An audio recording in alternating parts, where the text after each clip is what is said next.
What's up mga G? Ayos ba? Babalik tayo. May binili ako. Papakita ko sa inyo. Ito. Teng! Diba? Tawag dito, butterfly handlebar.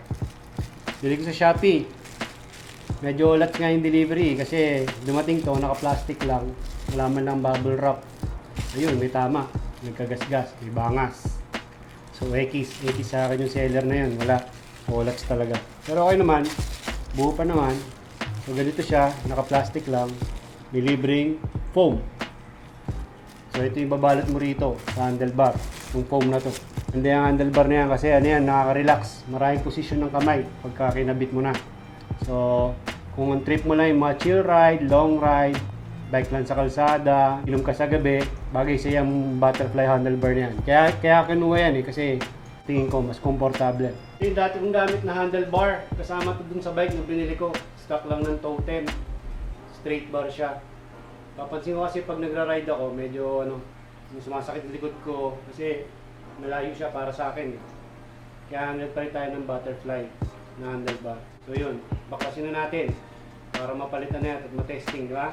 Siyempre, bago ang lahat, sukatin natin kung gaano siya kabigat. Lagyan muna natin na itong pamatong.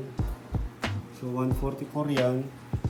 Tapos lagyan natin itong handlebar natin. Gitna natin. Yung handlebar 1667 minus 134. Bahala na kayo sa math. Dagdag natin to. Magiging 727. Ito yung handle grip. 58 grams. Yun, sukatin naman natin itong stock na natin.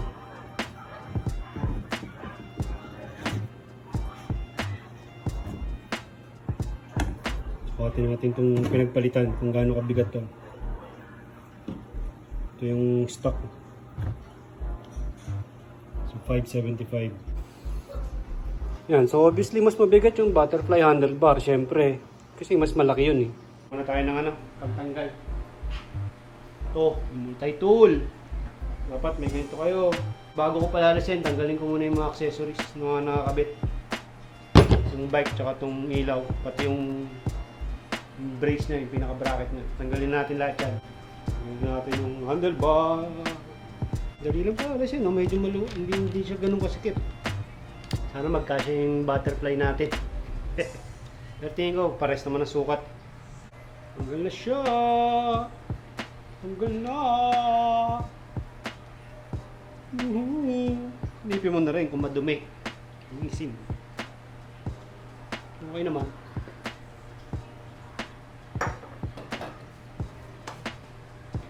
Baklas na! Ikabit na!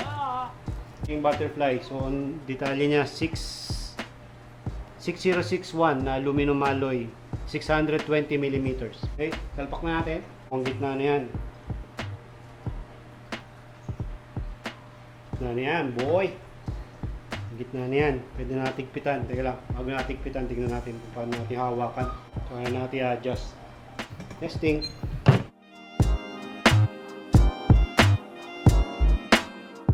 Yan, higpit lang ng kamay Hindi masyado higpitan.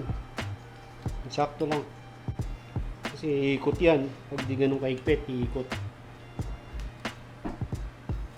Ayos. So, tigas na. Tigas ba? Hindi no? Okay ba? Kabit natin yung foam. Tingin ko madali ikabit to. Tingin ko mahirap to ikabit eh. Mahirap to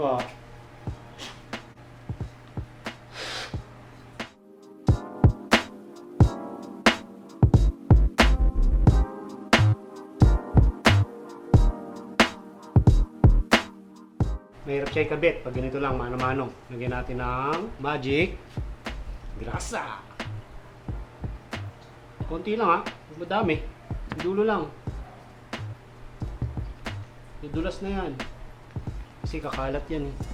Konti lang talaga konting-konti lang. Pampadulas lang. Buka natin. Diba? Dudulas na siya. Effective. Ang ganda yan, medyo madulas pa rin, may kipit.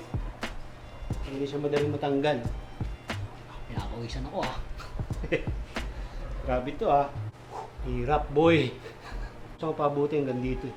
Kasi nalagay natin to, di ba? Dapat to dito. Sana magkasya. Inisip ko kung kakasya rito yung brakes tsaka ano eh, yung shifter. Konti na lang. Yan, ayos. Medyo mahirap. Hirap talaga. Wala naman sa tiyaga. Yung ayos diba? Ganda. Pagkita natin tong handle grip.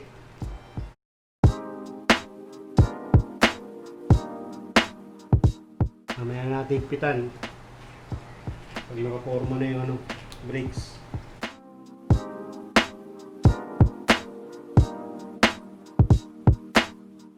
Tingin ko okay na yan. Gusto ko nakasagad dito sa dulo yung ano, mga shifter. Adjust na lang natin kung sakaling hindi maganda. Testing muna natin yan.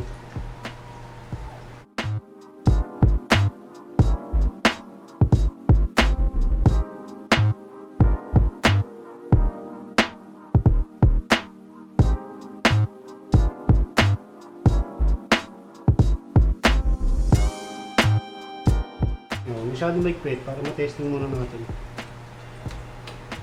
kung okay sa yan. Gusto mo na kumabata. Hindi natin pwede baba kasi mababa dito eh. Ang binaba natin eh. Tatama siya sa ano.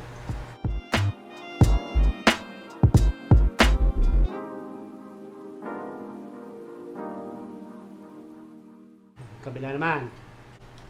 Pinahirapan ako ah. Pero saan papalusutin ha?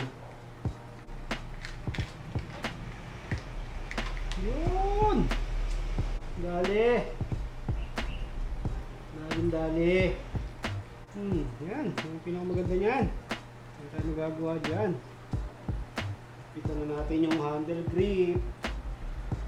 Ayos ba? Harapan ako dun na. Ganda no? Pwede. Mamutig na mabuti yung ano eh. Yung mga kable, yung na-stress eh. Maangat eh. Sirain ito yun. Ganyan.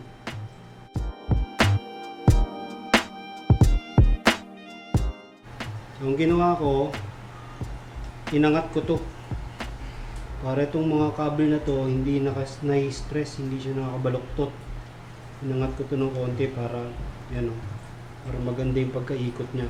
Kasi kanina medyo nakababa to. Kaya ito nakapatong dito sa stem. Kaya inangat ko siya para hindi stress, para okay yung ano niya. Hindi siya mabali. Hindi siya maano. So pwede ko na ngayon itong ibaba mamaya kapag tingin ko hindi komportable. Testing ko muna. Tapos adjust ulit natin yan.